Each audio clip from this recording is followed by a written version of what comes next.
What was that thing you were saying about not offending people?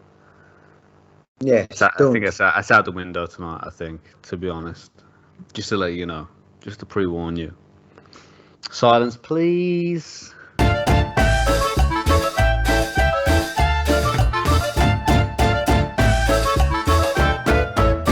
Oh, it's so good. I like it. This is how we party all night in Deutschland. No, not with pills, silly. Pilsner. Or should that be pills? Yeah. Welcome, everyone, to Things I Regret Doing, episode 413. No, welcome to the Lager Logs. Point of view with Tom and Stu. I'm Tom, he's Stu. Say hello, Stu. Hello. I know how I said I'm not going to swear this season, but what? Do it in German. Do it in German. In the Channel 4 Euro trash was that? I was waiting for the woman with like the 2-ton knockers to come out. She's on the way. She's on the way. Don't worry. Struggling with the stairs. Yeah, a little bit. Guys, very wise decision joining us again. As this evening, you're guaranteed another night of sultry Stein-based shenanigans. We weren't messing around last episode when we said we have returned. We're officially more back than a chiropractor's office. It is officially the month of October, which means that although the official Bavarian Oktoberfest has been cancelled, boo-hoo, it lives on in our fingers, it lives on in our toes. I think that actually might be a song. But let's party Deutschland style tonight. We've got a couple of brewskis from Waldhaus Brewery to bring a little bit of an authentic touch to this evening's proceedings. So if you're ready, Stu, let's dive in. Let's get it on. Beautiful, man. Our first beer of she's back. She is back.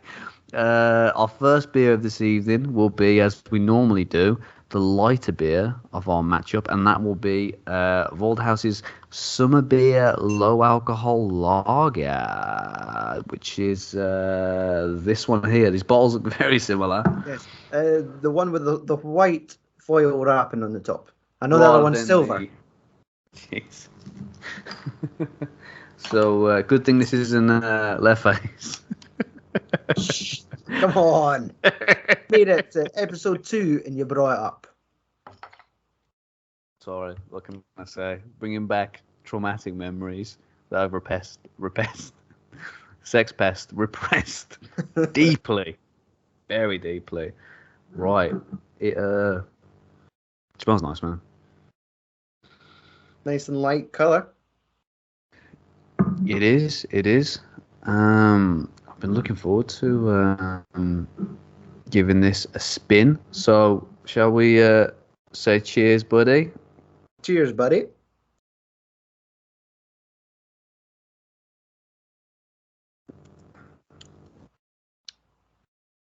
It's light. It's very light.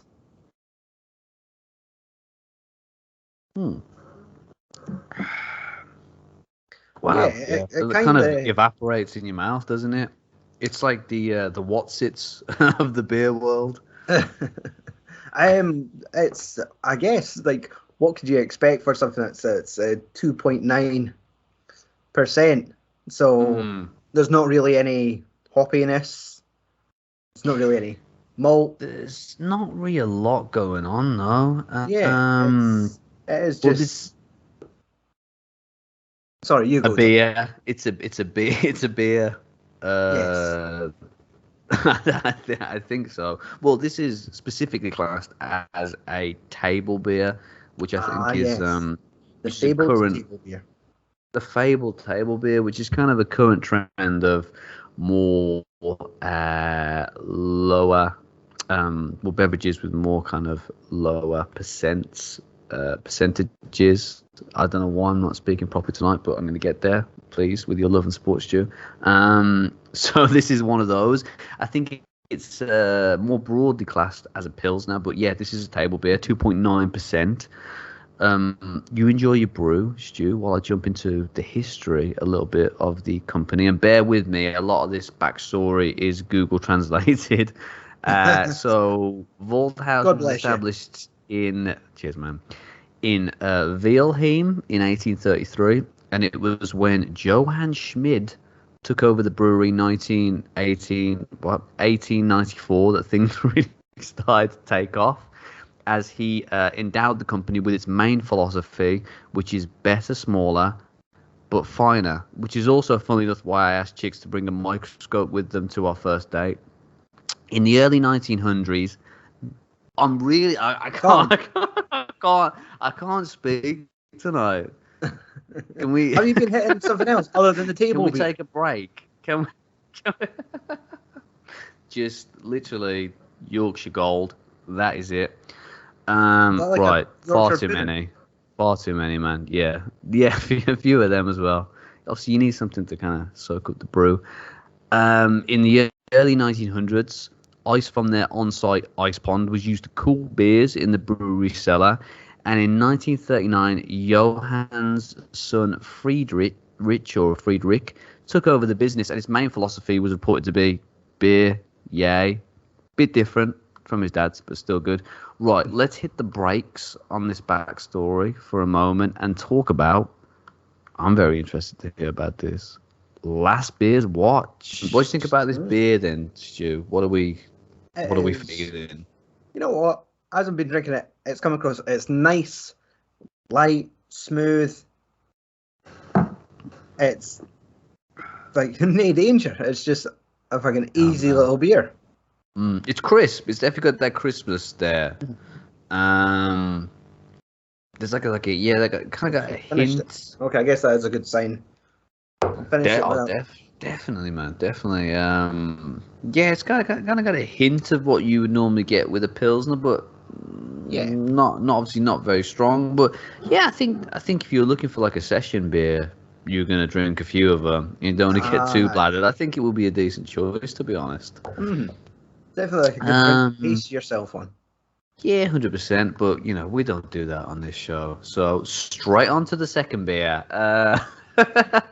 Our second beer of the evening, one I've been very much looking forward to having a blast on, is Waldhaus's Diplom Pils Lager.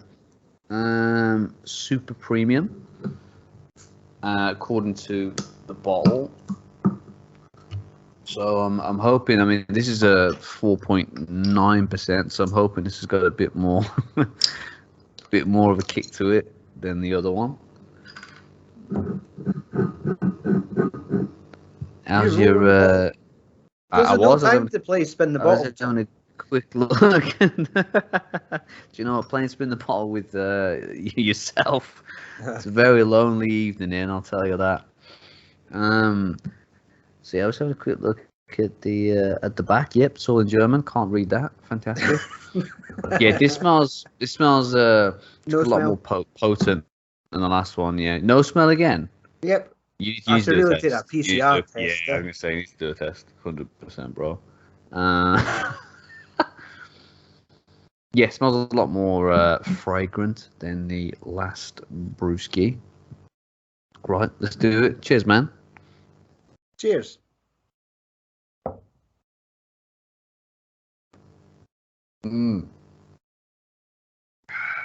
Yeah. Yes. There's that. Missing the flavour. That's beautiful. Yeah, that's beautiful. I wonder if this is just like the lighter version. Oh, sorry, the summer beer is just the lighter version of the Diplom Pils, because they've got a very similar taste profile, but this one has got a lot more kind of back end to it. Yeah, I'm getting a real strong, like iron metallic taste.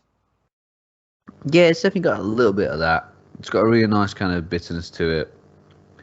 Almost like a kind of buttery kind of back end that you get with your Pilsners, that kind of classic Pilsner kind of taste, you know. It's really nice, but no, it's like a nice bitterness. It's not too sharp, not too tangy. It's good. It's good. Yeah, this is Diplom Pils Lager, another Pilsner, standing at a flirty 4.9%. to jump back into the behind the scenes of our guest brewery tonight, 1969, the keys were handed to Helmar Schmid, and this is where the Renaissance period of Waldhaus began, if you will. And in 1997, Helmar's son, Dieter Schmid, who has lost a ton of weight since cutting down on the Pilsner, was that really written in there? Managing director. Was that what Google Translate brought up? Yes. I'm just reading what they gave me. He became the managing director, which he continues to do till this very day. Waldhaus craft their brewskis using primeval rock of the southern Black Forest, and have an interesting selection to offer. Other than the Pilsners we're sampling tonight, they have most notably Bright, which is a traditional Helles lager, on filter, a Dunkel, which is a funny word, and their Doppel. That must have been an interesting marriage. And their Doppelbock standing at an outrageous 8.5%. Yes, stay away from the please. Come on, man. You what, bud? No, I said stay away from the Bock. I No, don't want to. Definitely not. Definitely not. The Brock is coming our way, man. Yeah, and a bunch of other very interesting beers. I had a quick look at their catalogue. They got a lot of fruit beers. If that's your bag, check that out, guys. So it's come to that very interesting time of the evening where we jump into our second topic, which is listener. Shout out to the Squid Game. Bud, what do you think about this this beer then? How's it working for you? I'm really digging it. Really digging it. It's quite nice. It's growing on me more. God, I was a wee bit off put by it because whenever I get a beer that comes across tasting metallic or like iron, I always feel like that's something wrong with the beer. Yeah, it's got that little twang to it. I can see what you're saying. It's got that kind of twang to it, but I think it's a nice bitterness. It's not too harsh. Yeah, it kind of blends well with the flavors, and the kind of hops are coming through, but not too much. And it's got that nice kind of butteriness to it. It's not lovely. Taste like Lurpak. Maybe not Lurpak, but I can't believe it's not butter. Do you know what I mean? It's not Dan Pack. It's not. It's not quite the real thing, but it's getting very close. Yeah, we really do. We're enjoying this brewski, but Stu, how does it, in terms of Pilsners, any off the top of your head you think it compares with, whether in a good or bad way? I would. I've become awfully fond of the 1079 Project Pilsner. I'm glad, man. Yeah, that's awesome. This week. That's awesome. But the Diplom Pils would definitely come in above our little sling top. What's it? Flensburg. Yeah, 100%. Yeah, definitely. Bad boy.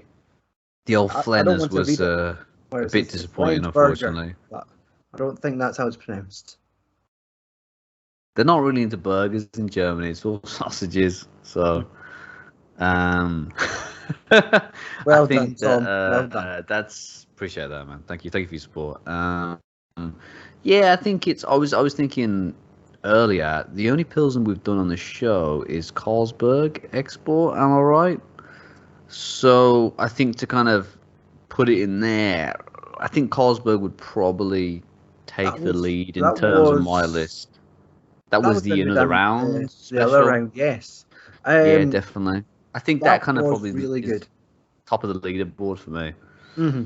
That probably would still be my number one.